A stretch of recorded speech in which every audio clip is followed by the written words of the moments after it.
Monsieur l'ambassadeur, à aucun moment dans les interventions publiques des diplomates, on on n'a pas parlé de l'armée haïtienne. On a surtout mis l'accent sur la police nationale d'Haïti. Est-ce que la communauté aurait une raison particulière pour ne pas parler de notre armée? Bon, je ne peux pas parler au nom des autres pays, mais je peux parler au nom du Canada. Nous, on n'a pas de relation de défense avec l'État haïtien.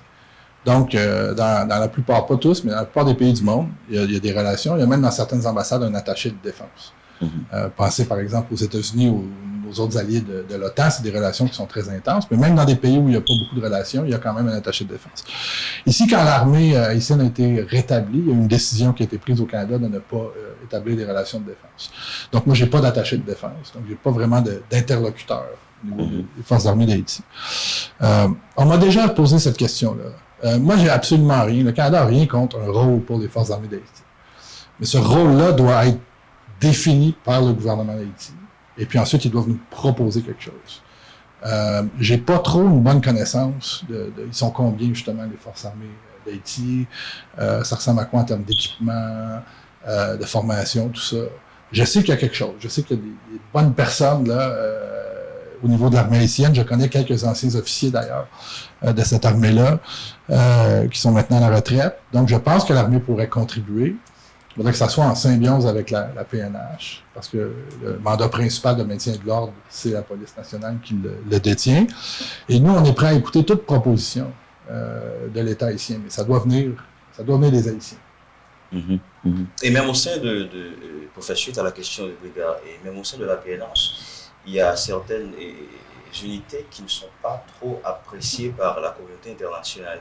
Par exemple, BOID, des brigades d'intervention, d'opération et départementale, pardon, n'est pas si appréciée par beaucoup d'acteurs de la communauté internationale. Est-ce que c'est également la position du Canada?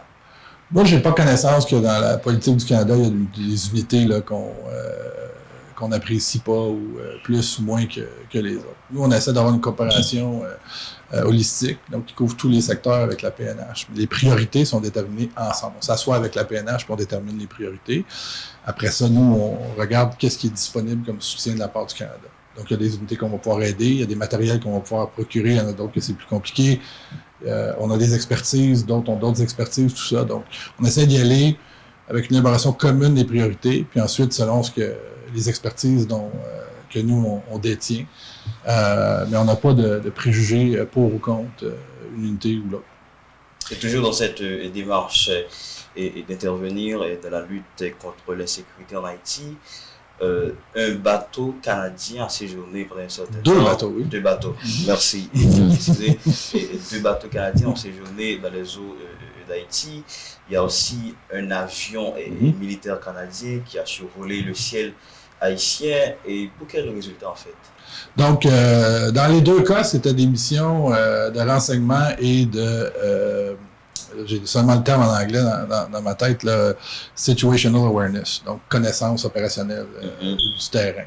Donc, c'est des missions, je ne peux pas commenter sur les détails opérationnels d'une mission ou de l'autre, parce que c'est classifié. Mais dans les deux cas, c'est une opération de renseignement et de connaissance opérationnelle du terrain à être partagée avec les autorités appropriées dans le pays.